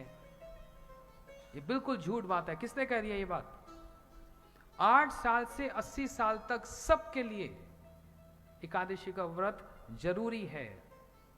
ये शास्त्र की बात है, अपने मन से नहीं कह रहा। व्यास आसन पर हूं, झूठ नहीं बोल रहा हूं, सबके लिए है ये। सारे व्रतों में सबसे बड़ा व्रत, पति के लिए करना हो, पत्नी के लिए करना हो, किसी के लिए भी करना हो, एकादशी का व्रत सबसे श्रेष्ठ व्रत है। कल एकादशी है, इसलिए आप प्रयास करो, जो सारी चीजें मैंने गिनवाई ये सब खाओ और कल होमवर्क करके आओ। होमवर्क करते हैं ना स्कूल में, एकादशी का व्रत करो। कोई नुकसान नहीं होने वाला, शरीर घटेगा नहीं, भगवान की भक्ति बढ़ेगी, क्योंकि माधव तिथि भक्ति जननी। एकादशी तिथि को कहा गया है भगवान माधव की तिथि है। माधव का मतलब होता है लक्ष्मीपति। घर में लक्ष्मी लक्ष्मी लक्ष्मी पुकारते हो, लक्ष्मी आती है तो उसको धक्का मार के निकाल देते हो। माधव तिथि, माधव का मतलब कौन? जो लक्ष्मी के पति, उनको माधव कहा जाता है। एकादशी का व्रत करने से लक्ष्मी आती है, एकादशी का व्रत करने से शांति आती है, एकादशी का व्रत करने से भक्ति आती है। और क्या है? भक्ति जननी, ये भक्ति को प्रसव करने वाली है, ये भक्ति को प्रदान करने वाली है। इसलिए सब एकादशी का व्रत करो और भगवान का नाम करो। यही दो चीजें भागवत जी का सार है। नाम संकीर्तन यस्या, भागवत जी में अंत में यही प्रमाण निकला, यही परिणाम है कि नाम संकीर्तन यस्या सर्व पाप प्रणाशनम। ये तो भागवत जी का सार निकल गया कि नाम के द्वारा सारे पाप ताप का नाश है, सारे अमंगलों का नाश है। एकादशी का व्रत करने से सारे अमंगल दूर हो जाते हैं। इसलिए सब लोग एकादशी का व्रत करो। मैं तो प्रार्थना ही कर सकता हूं, बाकी आप अपने मन के मालिक हैं, लेकिन हमारे सबके मालिक तो यहाँ बैठे, इन्हीं के लिए ही भागवत जी में एकादशी आई है। कितनी बड़ी बात है। और मैं तो कह ही दिया, 2 बार 3 बार खाना हो तो भी खा सकते हो, कोई दोष नहीं लगता। बस अन्न अनाज कल नहीं खाना। हम लोग भी कल फल का ही प्रसाद सबको देंगे, है ना? हाँ, एकादशी का व्रत है। बोलो वृंदावन विहारी लाल की जय, बोलो भागवत महापुराण की जय। चलो आप भजन गा लो। हरे कृष्ण। 2 मिनट एक बात आप भी बोलोगे? मन में आ रही है, बोल देता हूं। देखो भक्त का हृदय कैसे होता है। देखो ट्रे को कम कर दो। साधु जो होते हैं ना, साधु, मेरी आवाज आ रही सभी को? साधु जो होते हैं वो पर दुखे दुखी। महाराज जी का हृदय देखिए, बार बार आपसे प्रार्थना करने क्यों? क्योंकि जो भगवान के भक्त होते हैं ना, देखो भगवान भी इस धाराधाम पे आते हैं, देवी देवता भी इस धाराधाम पे स्पर्श नहीं करते, पता है आपको? किंतु भगवान आते हैं क्यों? हम लोगों के लिए, हम जो जीव फंसे हुए हैं उनके, भगवान के आने से पहले उनके निज जन आते हैं। जिस प्रकार सूर्योदय होता है, मेरा गला बैठा है, क्षमा करना। इस प्रकार सूर्योदय होता है ना, सूर्य उदय होने से पहले इसकी क्या आती है? किरणें आती है ना, प्रकाश आता है। ये जो साधु हैं ये वो प्रकाश है। इनको जीवन में लाने से, पता है, जीवन में प्रकाश आ जाता है। सत्य साधु को लाने से क्या आवश्यकता पड़ी है? महाराज जी को आपसे बार बार प्रार्थना कर रहे हैं कि नाम लीजिए, नाम को राम करो। 2 दिन बाद चले जाएंगे, आराम से एक स्थान में बैठ के भजन कर सकते हैं, अपना कल्याण कर सकते हैं। अरे साधु का स्वभाव है पर दुखे दुखी, कि नहीं, कि जीव को किसी ना किसी प्रकार से श्री ठाकुर जी की सेवा में लगाना है। बड़ी ध्यान से सुनना, 2 मिनट बोलूंगा एक बात को, क्योंकि मैं 3 दिन से यही बात सुन रहा हूं। मैं भी बाहर गया, हमारे नितिन वो बैठे हैं बाहर बुक स्टॉल पर, मुझे बताया कि प्रभु जी सिर्फ 2-3 लोगों ने नाम लिखवाया हरि नाम लेने के लिए। मन को बड़ा दुखी हुआ कि इतना सुनने पर भी मन में इच्छा नहीं जागी। देखो हम किस प्रकार से हैं, हम लोग क्या, हमने किस प्रकार से का हमें भय है। कि नहीं नहीं नाम लेने से ये हो जाएगा। अरे कुछ नहीं होगा, कुछ नहीं घटेगा, बल्कि आपके जीवन में मंगल उदय होगा। हमारे लिए प्यार लसन बहुत बड़ी वस्तु हो गई, भगवान बहुत छोटे हो गए। भगवान हम आपको छोड़ देंगे किंतु प्यार लसन नहीं छोड़ेंगे। भगवान हम आपको छोड़ देंगे, मांस मच्छी नहीं छोड़ेंगे। ऐसा हमारा दुर्भाग्य है। ये मनुष्य जीवन जो है ना बड़ा ही दुर्लभ है, बड़ा ही दुर्लभ है। मान लो इस बात को। आज धन्य में धन्य अति यद्यपि सब विधिहीन, हम बड़े धन्यवान हैं। आज कुछ नहीं है भगवान को देने के लिए हमारे पास। आप कितना ही धन चढ़ा लो, कितनी 56 व्यंजन भोग लगा लो, श्री ठाकुर जी उससे प्रसन्न नहीं होंगे। श्री ठाकुर जी के निज जन उससे प्रसन्न नहीं होंगे। हम बोलेंगे हम साधु को घर बुला लिया, साधु की सेवा कर ली, साधु को अच्छे अच्छे पकवान भोग लगाए, उससे इतना प्रसन्न नहीं होंगे साधु। और भगवान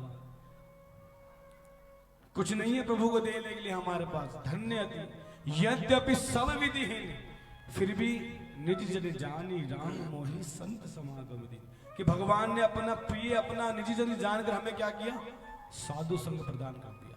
और जो कि कलयुग में मिलना बड़ा दुर्लभ है। भागवत तो होती है, बहुत भागवत होती है, फिर भी इतना क्राइम हो रहा है। क्यों? भागवत तो हो रही है किंतु भागवत में भागवत की बात बोलने वाले नहीं है। इसलिए बताया ना महाराज ने, किसके मुख से भागवत श्रवण करनी चाहिए? वैष्णव के, जो स्वयं उस भागवत को जीविका नहीं क्या बनाया, जीवन, उसके मुख से भागवत श्रवण। इसलिए भगवान तब ज्यादा प्रसन्न होते हैं जब हम उनके निज जन को फॉलो करते हैं। बड़ा दुखी हुआ कि सिर्फ इतने लोगों में सिर्फ 3 लोगों ने नाम, सिर्फ 3 के मन में आया कि हाँ नाम लेना चाहिए। किस प्रकार का भय, आप बताइए मुझे, बताइए किस प्रकार का डर है वो जो नाम लेने के लिए आपको रोक रहा है। नाम कोई ऐसा नहीं समझो कि आपको कुछ ऐसा हो रहा है कि आपके घर में अमंगल हो जाएगा। मैं तो देवी को मानती हूँ जी, मैं तो महादेव को मानती हूँ। अरे कुछ नहीं होगा। वृक्ष है ना, वृक्ष, वृक्ष की जड़ में पानी डाला आपने, समस्त वृक्ष को पानी मिल गया। इस प्रकार श्री ठाकुर जी के का नाम करने से सारे देवी देवता स्वयं प्रसन्न हो जाते हैं अपने आप। देवी देवता पर श्री ठाकुर जी से हमारा संबंध तो है नहीं, हम तो जानते नहीं। श्री ठाकुर जी हमसे बात करते हैं, भगवान नहीं करते। तो किसके माध्यम से उनके पास जाना ही जाएंगे हम? किसके माध्यम से? वो माध्यम बनते गुरु। समझ रहे हैं? समझ आ रही है मेरी बात? क्षमा करना यदि कुछ गलत बोल रहा हूं तो, थोड़ा मन में दुखी हुआ इसलिए बोल रहा हूं मैं। महाराज जी पता कितना बिजी रहते हैं, इतना बिजी रहते हैं मैं बता नहीं सकता आपको।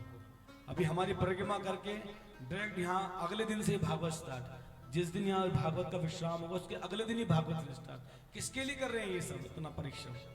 फिर सुबह भी हाउस प्रोग्राम, रात को भी हाउस प्रोग्राम, कथा कीर्तन। साधु का कार्य तो यही ना कि जहां भी जाएंगे भगवान की कथा सुनाएंगे, भगवान का कीर्तन सुनाएंगे। किसके लिए कर रहे हैं? हम जीवों के मंगल के लिए। पर दुखी दुखी हमारे दुख को देखकर दुखी हो जाते हैं और हमारे सुख को देखकर सुखी हो जाते हैं। यही तो साधु। इसलिए किस बात का आपको डर है मैं समझ नहीं पा रहा। केवल नाम कोई साधन वस्तु नहीं दे रहे हैं आपको, स्वयं भगवान को समर्पण कर रहे हैं, आपको भगवान को दे रहे हैं, सौंप रहे हैं। आपके हृदय में बीज डाल रहे हैं भक्ति का। कितनी बड़ी वस्तु दे रहे हैं, हमें लग रही है बहुत छोटी, क्योंकि हम अभी बच्चे हैं। इस प्रकार से बच्चे हैं ना, हमें जैसे बालक है, बालक को डायमंड की रिंग दे दो, नाली में फेंक देगा, और यदि हमारे सामने फेंके तो हम तुरंत निकाल लेंगे। हमें मूल्य ही नहीं पता उस नाम का कि गुरुजी क्या दे रहे हैं हमें वस्तु। बहुत बड़ी वस्तु दे रहे हैं जो हमें अभी पता नहीं चलेगा, बाद में हमारे इतना काम आएगी जब हमें इसकी बहुत आवश्यकता होगी। समझिए इस बात को। ब्रह्मांड भ्रमित, कौन भाग्यवान जीव। ब्रह्मांड कितने कितने जीव भ्रमण कर रहे हैं। अभी देखिए यहाँ पर 1000 लोग बैठे हैं, 1200 लोग बैठे हैं, और भी तो लोग होंगे इस एरिया में। जरूरी थोड़ा ना कि 1200 लोग ही हैं। वो क्यों नहीं आ रहे कथा में? उनका सौभाग्य क्यों नहीं जाएगा कथा में आने का? ब्रह्मा ने भ्रमित है, कौन भाग्यवान, कौन ऐसा जीव है जो भाग्यवान है जिसको गुरु कृष्ण प्रसाद पाए, भक्ति लगी, जिसको गुरु जी की कृपा हो गई। और गुरु जी की कृपा होने से क्या हो गया, भक्ति लता बीज, भक्ति का बीज डाल दिया, कृष्ण भक्ति का। समझिए मेरी बात को माता, इसलिए भय नहीं करो, किसी प्रकार का कोई डर नहीं होना चाहिए, क्योंकि भगवान का नाम इतना प्रभावशाली है कि नाम नामकारी बहुधा निज सर्वशक्ति। भगवान ने अपने नामों के अंदर सारी शक्ति डाल दी। और वो जब नाम और प्रभावशाली होता है जब एक गुरु के हाथ से लेते हैं, क्योंकि वो गुरु कोई साधारण नहीं है, भगवान के ध्यान से वही प्रकाश है, वो श्री ठाकुर जी का हमारे हृदय में उस शक्ति को प्रकाशित कर देते हैं। इसलिए किसी प्रकार कोई भय नहीं कि कोई देवी को मानती हूँ मैं, ये व्रत करती हूँ मैं उस देवता को मानती हूँ, मैं उसको उसकी आराधना करती हूँ, कहीं वो नाराज हो जाएंगे तो मेरे घर में कलह आ जाएगा। अरे कुछ नहीं आएगा, भगवान का नाम ही तो मंगल भवन मंगलहारी, कलयुग का धर्म ही है नाम नामकारी। हरे नाम हरे नाम यही वकेलम, इसके अलावा गति नहीं है, नहीं है, एक ही है, क्या है, हरि का नाम। इसलिए मैं आपसे हाथ जोड़ के प्रार्थना करता हूँ, ज्यादा तत्व नहीं बोलूंगा, कुछ नहीं बोलूंगा, आपसे सिर्फ प्रार्थना कर रहा हूं, मैं आपके बच्चे के समान हूं कि नाम को लीजिए, एक माला, दो माला, तीन, जब जब समय मिले नाम कीजिए। ये सौभाग्य, ये मंगल दिवस बार बार नहीं आएगा जीवन में, इसलिए तो बोला आज धन्य में धन्य अति यद्यपि सब विधिहीन निज जन जानी राम मोहि संत समा। हरि श्री ठाकुर जी ने अपना निज जन जान के अपने संतों को, अपने निजी जनों को हमें हमारे निकट भेज दिया। इसलिए जीवन का कुछ पता नहीं, आज ही वर्ष 1 वर्ष अवश्य मरण, आज नहीं तो कल मरना ही है प्रभु। निश्चिंत ना थाको भाई, हम सोचते हैं अरे बहुत समय है, अरे जवानी है अभी तो क्या भगवान का नाम करना, क्या गुरु जी के पास जाना, इनको तो कहां रहे ये गुरु जी का तो नहीं प्रभु। आज ही वर्ष 1 वर्ष अवश्य मरण, निश्चिंत ना थाको, जतो शीघ्र पारो भजो श्री कृष्ण चरण। क्योंकि जीवन है ठीक नहीं, जीवन का कोई ठीक नहीं है। करुणा काल आया ना, मैं कोई डरा नहीं रहा आपको, आप डरिए ना, कहीं नहीं, ये मैं डराने सच बात बोल रहा हूँ, भागवत की बात बोल रहा हूँ, गुरु जी की बात बोल रहा हूँ, डरा नहीं रहा आपको, मैं एकदम सत्य बात बोल रहा हूँ। हम सब सोचते हैं कि जो वृद्ध हो गया, घुटनों से चला नहीं जा रहा, घुटने खराब हो गए, वही बूढ़ा है, हमें यही लगता है, अभी तो हमारी यंग एज है, अरे क्या जरूरत पड़ी नाम करने की। बूढ़ा कौन है वास्तविक में, शास्त्र की भाषा में जानो तो जो मृत्यु के निकट है वही बूढ़ा। तो कोरोना में देखा ना, बच्चा भी गया, जवान भी गया, बूढ़ा भी गया, कौन नहीं गया बताओ। कितनी बड़ी शिक्षा मिल गई कोरोना से, जो समझदार होगा वो समझ गया होगा। निश्चिंत ना थाको भाई, अरे निश्चिंत मत बैठो कि बहुत समय, बड़ा समय है ही नहीं। जतो शीघ्र पारो भजो, जब भगवान की कृपा होए, गुरुवरों की कृपा होए, भजो श्री कृष्ण चरण, कृष्ण का नाम ले लो और करो, क्योंकि जीवन है ठीक नहीं, जीवन का कुछ ठीक नहीं है प्यारे। इसलिए किसी प्रकार का कोई भय नहीं, मैं बस यही प्रार्थना करूंगा। प्रभु जी पीछे बैठे हैं हमारे नितिन प्रभु, नाम लिखवा के कल सुबह 7 बजे आइए, महाराज जी से नाम लीजिए, कुछ लाने की आवश्यकता नहीं है। आपको लगेगा कि क्या हो जाएगा पता नहीं, कुछ नहीं है, आप आइए, नाम लीजिए और नाम कीजिए, क्योंकि यही नाम है जो आपके साथ जाएगा। एक सुई भी लेके जा नहीं सकते, एक सुई भी जिसे कहते हैं, पर ये नाम, क्योंकि ये नाम मैंने बताया था ना कल भी कि गोलो के रे प्रेम नन हरि नाम, ये भगवान के धाम का नाम है। अब कौन कौन आएगा कल बताइए, अभी भी देखो डर रही है, कौन कौन आएगा कल? हे भगवान, 2-4 हाथ तो उठे, अरे उठा लो, जीवन ठीक नहीं, भगवान का नाम कर लो, ठीक है, चलो कोई बात नहीं। आप लोग, हम तो प्रार्थना कर सकते हैं, यही आदेश है गुरुवर्गों का, श्री ठाकुर जी का, हम ही प्रार्थना कर सकते हैं। आप जो भी आना चाहे पीछे नाम लिखवा देगा, सुबह 7 बजे, सामने ये फुटबैल जो होटल है 2nd फ्लोर पे, सुबह 7 बजे।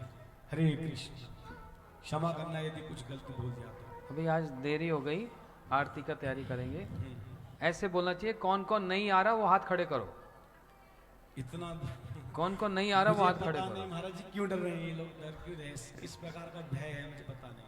आरती सारे भयों को तो काटने वाले ये बैठे हैं जगन्नाथ जी, क्यों भय है पता नहीं। बोलो हरे कृष्णा आरती करो।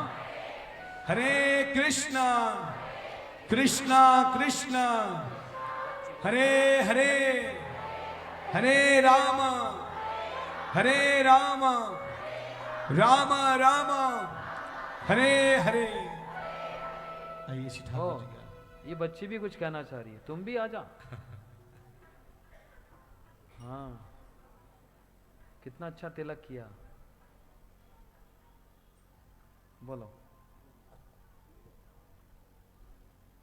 क्या बोल रही है? उधर मुंह करके।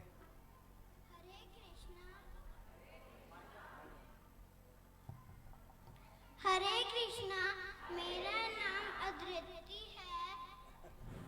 हाँ, अच्छा नाम है। आज मैं आप सबके सामने एक कविता प्रस्तुत करने जा रही हूँ। है दीवानी ब्रज की हर बाला, पर राधा के बिना आधे नंद लाला। प्रेम का दूजा नाम अनंता, दर्जा जिसका सबसे ऊंचा। माखन चोर नंद किशोर, बांधी जिसने प्रेम की डोर। हरे कृष्ण हरे मुरारी, पूछती जिसको दुनिया सारी। आओ मिलके इनके गुण है गाएं, सब मिलके जन्माष्टमी बनाए। जय हो।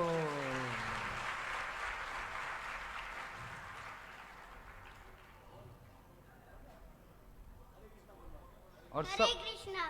सब मिलकर जन्माष्टमी मनाएं और सब मिलकर तुमको केक खिलाएं।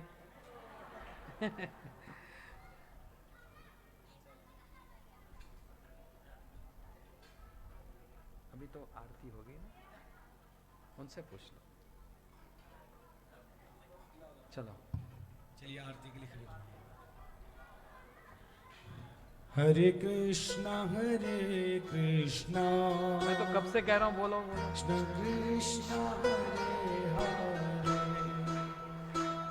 हरे हरे राम राम राम हरे कृष्ण कृष्ण कृष्ण हरे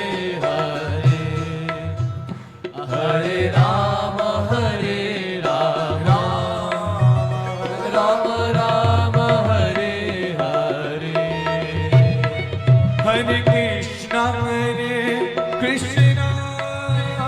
कृष्णा कृष्ण हरे हरे हरे राम राम राम हरे हरे हरे कृष्णा कृष्णा कृष्ण हरे हरे हरे राम राम राम हरे हरे। हरे कृष्णा कृष्णा कृष्ण हरे हरे हरे राम राम राम हरे हरे हरे कृष्णा कृष्णा कृष्ण हरे हरे हरे राम राम राम हरे हरे। हरे कृष्णा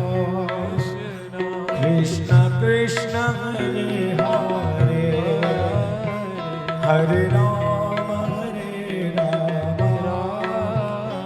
राम राम हरे हरे। हरे कृष्णा कृष्ण कृष्ण हरे हरे हरे राम राम राम हरे हरे। हरे कृष्णा कृष्ण कृष्ण हरे हरे हरे राम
श्रीमद् भागवत महापुराण की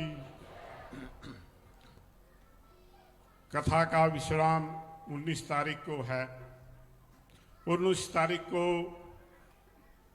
मूल पाठ के लिए 5 पंडित जी बिठाए हुए हैं।